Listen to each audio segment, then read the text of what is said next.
top 15 opponent and winning. And also want to ask you about your touchdown run and I guess the run before that on the same drive. I mean, Tennessee was a really good football team. They're physical. They knew what their strengths and weaknesses were, and they played to them. They're a really good football team. And then the first run was what play was that? I can't remember.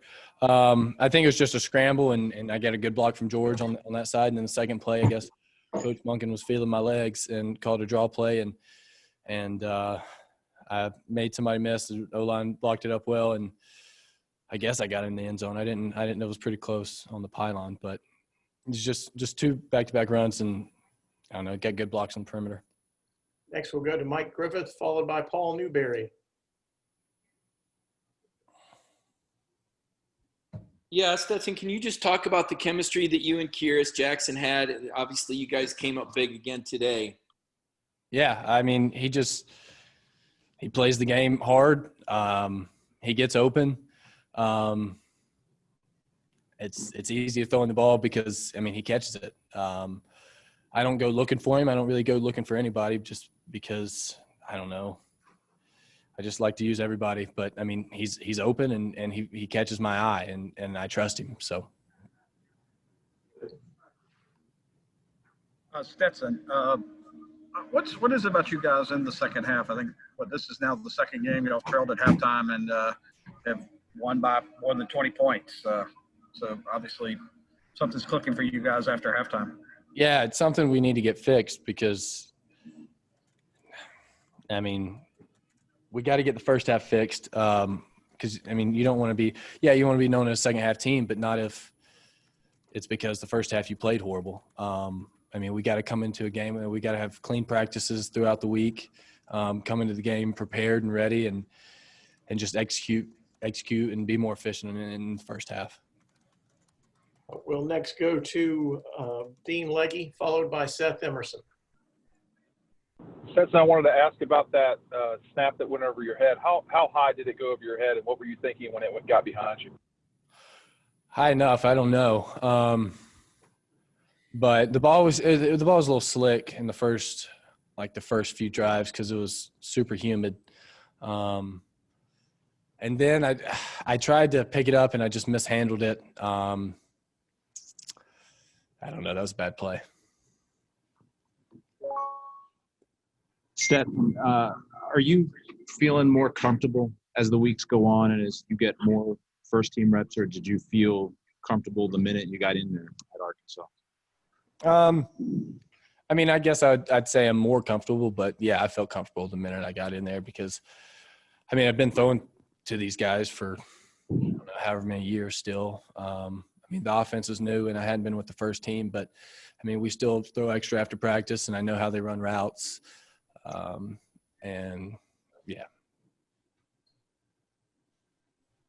We'll next go to Chip Towers, followed by Brandon Sudge. Yeah, Stetson, leave it to me to bring it up, but there's a significant game next week with Alabama. Can you just wrap your head around that yet? And a quick aside on that, were you hurt at all on that last play where you surged for the first down, or was that an equipment situation?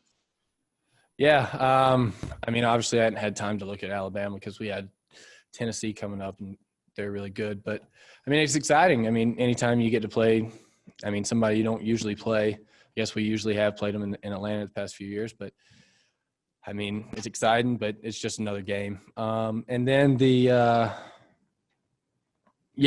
third down where I got it, that was just my helmet came unbuckled and they just told me to go down and to get that fixed. Hey, Stetson, I actually want to get your perspective on the jumbo package where they have Jalen Carter at fullback and Jordan at tight end there. I mean, you kind of get some extra excitement when you see those guys coming in when you have that opportunity, because I know that Jordan's like this jolly, happy type of guy, and then you're able to pass it to Jalen on a play action there. Just how exciting. Yeah, I mean – anytime you can I mean, we didn't get it in before the half, unfortunately, but we tricked them on the next one. They thought we were going straight down the middle, and Jalen caught a touchdown pass. That was pretty cool.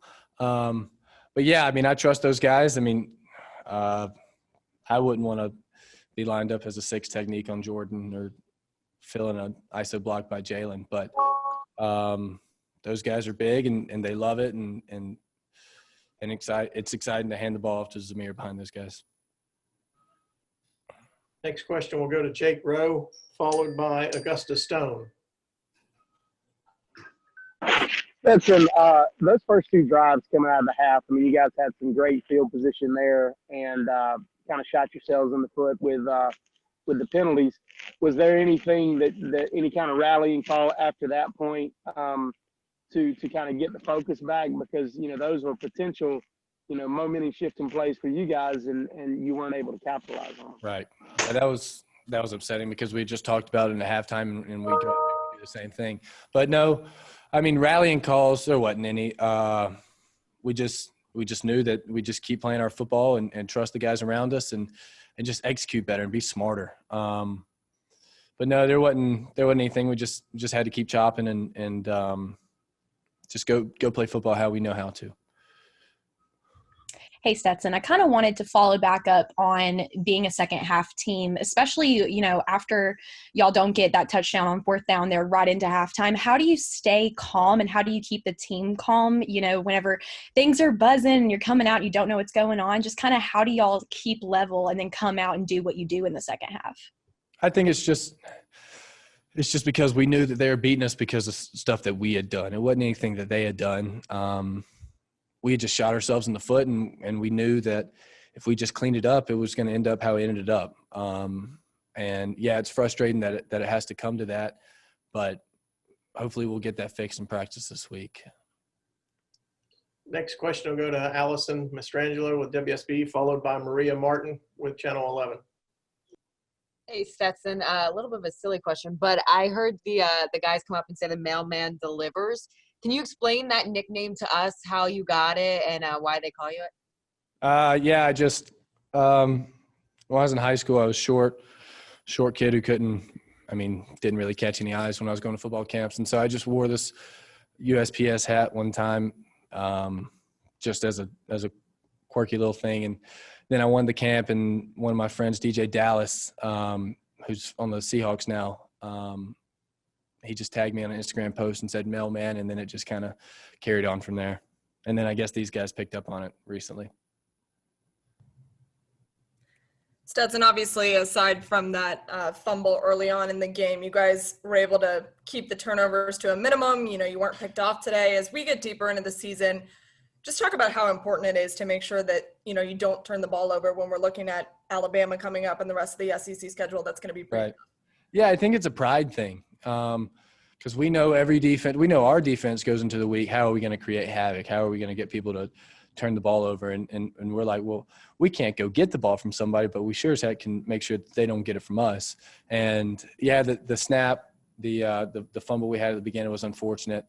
And then I know Kendall's beating himself up about that last fumble. I know he wanted to get in the end zone. But yeah, it's a pride thing. And I mean, don't throw any picks and don't fumble the ball, and we've got a good chance to win the ball game. We have time for one last question. We'll go to Jeff Schultz.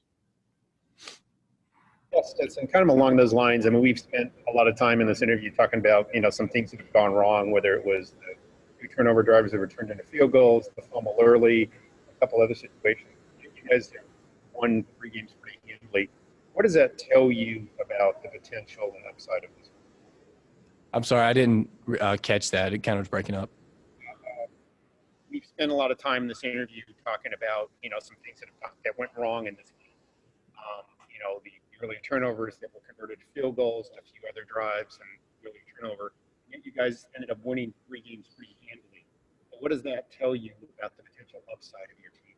Yeah, I mean, first of all, we beat a really good team in Tennessee, and then we do all those things wrong, and then we still. I think we covered tonight, so that's good. But, yeah, I mean, it's exciting because there's no telling what we could do if we just clean up the little things, and that's all it takes. Just clean up the little things, and then just play football the way we know how to. And actually, we may have time for one or two more questions, so let's just keep going. Hey, Stetson, I've noticed that you guys have a lot more comfort and success throwing the ball over the middle this year than it seems in years past. What do you attribute that to? I don't know. I can't really speak on the years past, but I just trust those guys going over the middle. I know they'll go up and make plays for me. Coach Monken draws up great plays and calls them in the right area. And I don't know. It's a big part of the field that we want to be able to take advantage of. Looked like Jeff Schultz had another question. Jeff, you want to fire away real quick? No, yeah, Stetson, the whole covered thing you covered tonight. I'm sorry. Can you explain that to me? I just heard some guys talking about it in the stands. It trickled down to my ear. So, All right. I just didn't know. And we'll end with that question right there. Thanks, Jeff. Appreciate that one. Hey, Karis,